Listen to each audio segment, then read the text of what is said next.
think the conversation might have been like this. Manson had borrowed Scientology books or ordered some, and I believe there could have been a connection there. I found another link that Manson was a fan of some Scientology financial books in the 90s when he was creating the Antichrist. So the connection might have been a bit earlier, as it usually happens continuously in people's lives. Evan Rachel Wood was also discussing this in an interview, mentioning Scientology books and Charles Manson since he is the connection.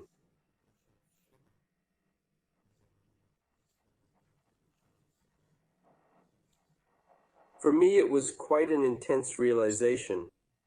I'm especially glad that Evan Rachel Wood perceives it this way because it's a narrative that is quite lacking in the current media. Journalists simply don't seem interested. Or maybe nobody has taken it seriously enough. They only analyze the abuse from a feminist perspective, but that's not enough. It's not just about a man who abused women because he's a narcissist. It's more like a well-thought-out new type of pop culture religious cult.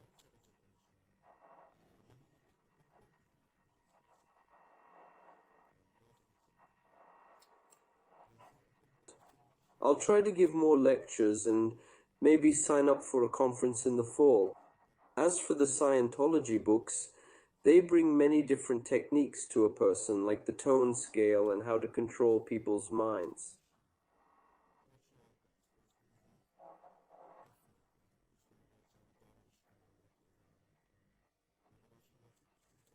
That detail particularly stood out to me when I listened to Evan's interview. Evan was fantastic in that interview.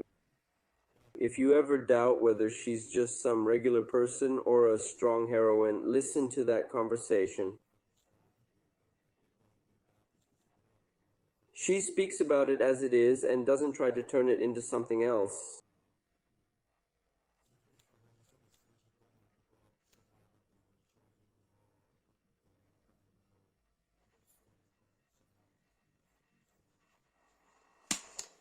By the way, she mentions around 50 women, a claim I also made in a book.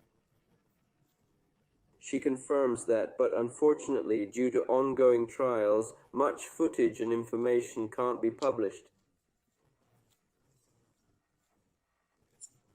It's a typical issue with our justice system. One thing she explains seems to be quite symptomatic of Scientology and Manson. In Scientology, you go through many courses that can be seen as a sort of mild torture therapy.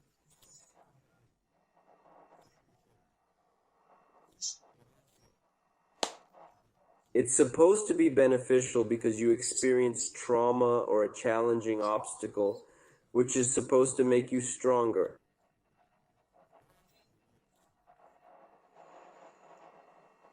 That might be true, but at the same time, the Church of Scientology uses that approach very cleverly.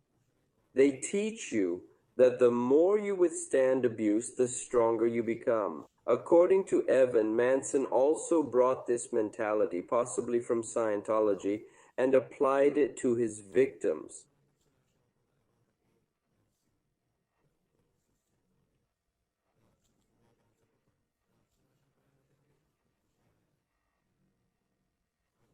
He would explain to them how he was an artist, and they had to be strong, so he was doing this to them for art.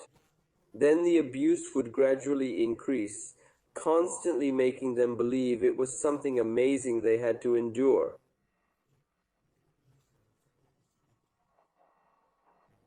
This is how psychopaths can keep people in a torture prison like Evan experienced. Many of the other women also escaped, or sometimes he would discard them. It's horrifying. We all have to watch out for this, especially good people, because manipulators use this type of control on others to exploit their politeness or social compliance.